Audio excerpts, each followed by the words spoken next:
veux que ça s'arrête. Il faut l'arrêter, je vous en supplie. Hop, 16h20, hop, 3h du mat, hop, 11h10, hop, ta gueule. Ouais, ouais, c'est mousse. Très frais comme une mousse. Léger comme le houmous. Piquant comme un piment. Ouais, c'est Laurent de la Mousse, bienvenue aujourd'hui pour une nouvelle vidéo et j'espère que tout le monde va bien. Mesdames et messieurs, aujourd'hui nous allons parler d'une personne inconnue au bataillon, inconnue des médias, dont on n'a jamais parlé sur cette chaîne ou sur la chaîne Mousse, Magali Berda. Je veux que ça s'arrête. Il faut l'arrêter, je vous en supplie. Hop, 16h20, hop, 3h du mat, hop, 11h10, hop, ta gueule. Ce nom ne vous parle sûrement pas, mais cette femme est maléfique. Non, je rigole. Vous savez très bien qui c'est et vous savez que si vous lui donnez le doigt, elle vous arrache le bras. Si on va parler de Magaloche aujourd'hui, c'est parce qu'une enquête préliminaire a été ouverte sur elle. Enfin, plutôt sur deux de ses sociétés, Shona Evans et Sublime Talent. Vous vous rendez compte? Encore une enquête préliminaire, mais le monde est vraiment méchant avec Magali. Alors qu'on sait qu'elle est proche de la perfection, c'est vraiment une femme avec le cœur sur la main, plus honnête, tu meurs.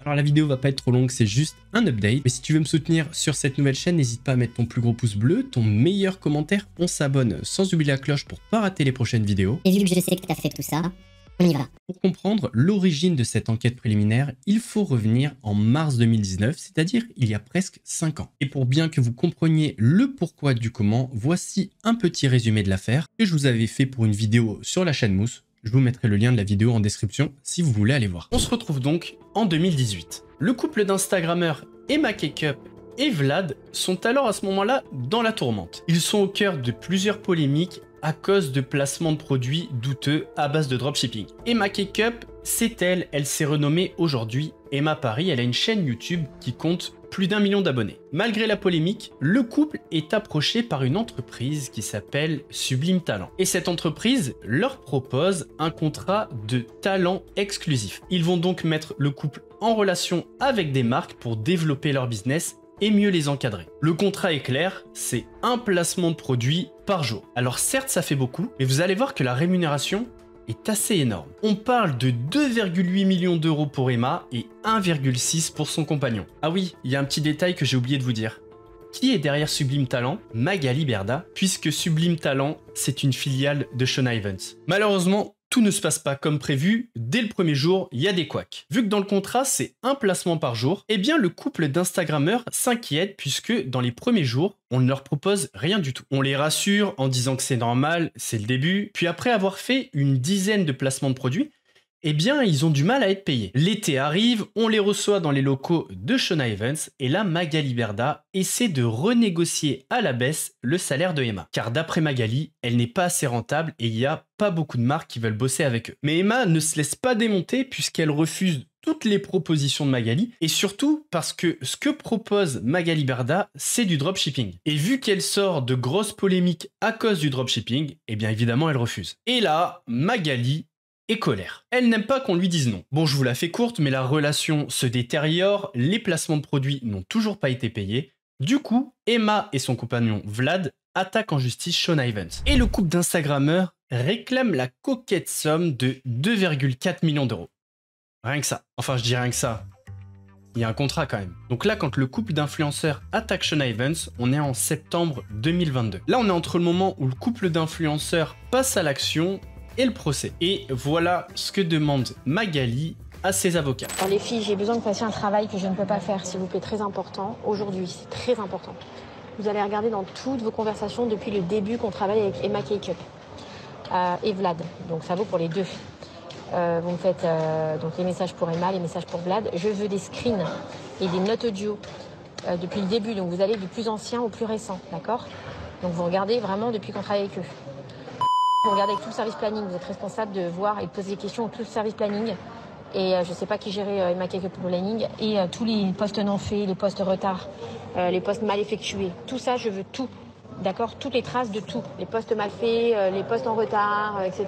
Malheureusement, ça n'a pas suffi, puisque le vendredi 27 janvier 2023, Sublime Talent et Shona Evans sont condamnés à payer au couple d'influenceurs Emma Cakeup et Vlad la somme incroyable de 1,8 million d'euros pour rupture de contrat abusive. Quand Magali propose la renégociation au couple d'influenceurs, c'est soit ils acceptent, soit le contrat s'arrête. Vu qu'ils ont refusé, Magali a rompu le contrat. C'est pourquoi le tribunal de commerce a tranché et a estimé que les contrats ont été rompus de manière abusive. Le couple les a donc attaqués en septembre 2022. Décembre 2022, le groupe Banijé cède ses parts pour 1 euro symbolique à Magali Berda. Et janvier 2023, Magali, via ses sociétés, est condamnée à payer plus de 1,8 million d'euros. Nous voilà donc en janvier 2023 où les deux entreprises Sean Evans et Sublime Talent sont condamnées à verser 1,8 million d'euros aux deux influenceurs, Emma Cake-up et Vlad. Ce qui est très intéressant, c'est que même si un appel est interjeté, la condamnation n'est pas suspensive. Donc, très simplement, même si les entreprises font appel, eh bien, elles devront quand même verser les dommages et intérêts aux deux influenceurs. Enfin,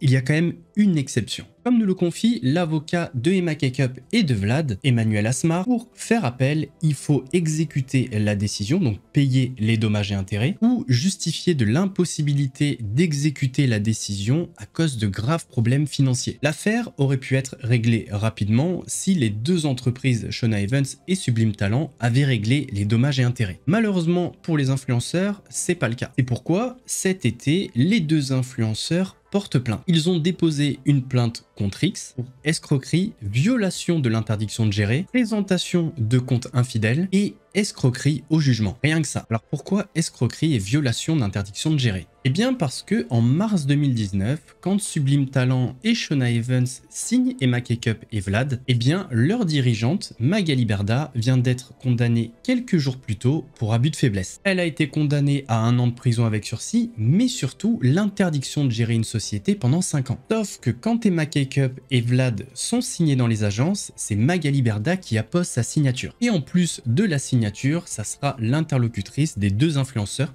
concernant les différentes collaborations. D'ailleurs, quand on regarde sa web-série sur YouTube, ça peut interpeller aussi par rapport à la décision d'interdiction de gérer. Parce que quand on voit les vidéos, elle gère. Enfin, elle gère mal, mais elle gère. Vous avez compris. Concernant la présentation de comptes infidèles, eh bien, comme je vous l'ai dit tout à l'heure, ce qui permet de ne pas exécuter la décision, c'est de justifier de l'impossibilité de le faire à cause de graves problèmes financiers. Et pour cela, il faut fournir des comptes. Sauf que pour l'avocat des deux influenceurs, les comptes sont faux. Enfin, du moins trafiqués pour donner l'illusion qu'ils ne peuvent pas exécuter cette décision, alors qu'ils le peuvent. Et on termine pour le dernier fait énoncé dans cette plainte, l'escroquerie au jugement. Normalement, pour ce jugement, même s'il y a un appel qui est interjeté par les deux entreprises de Magali Berda, la condamnation n'est pas suspensive. Les deux entreprises ont bien évidemment interjeté appel, mais ils ne se sont pas soustraits à leur condamnation. Et c'est pour ça que les avocats des deux influenceurs mettent une pression énorme pour que le jugement soit exécuté. Mais pour l'instant, leur tentative reste vaine. Ce qu'il faut comprendre dans cette affaire et ce qui est très important, c'est qu'il y a un énorme risque pour les deux influenceurs que cette dette, que cette condamnation ne soit jamais exécutée si les entreprises Shona Evans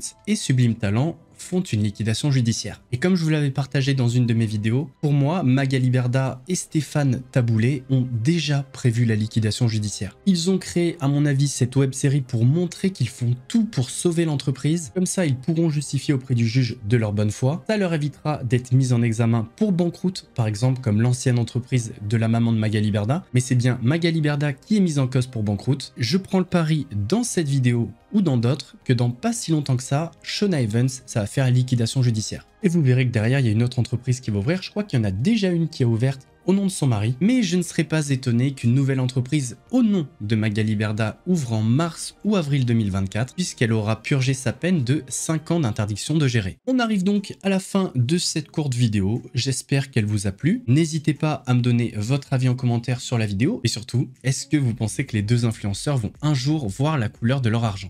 Non. N'oubliez pas de vous abonner et d'activer la cloche pour pas rater les prochaines vidéos. On se retrouve la prochaine fois pour un nouveau moment de détente. En attendant, prenez soin de vous. Laurent Delamousse vous salue.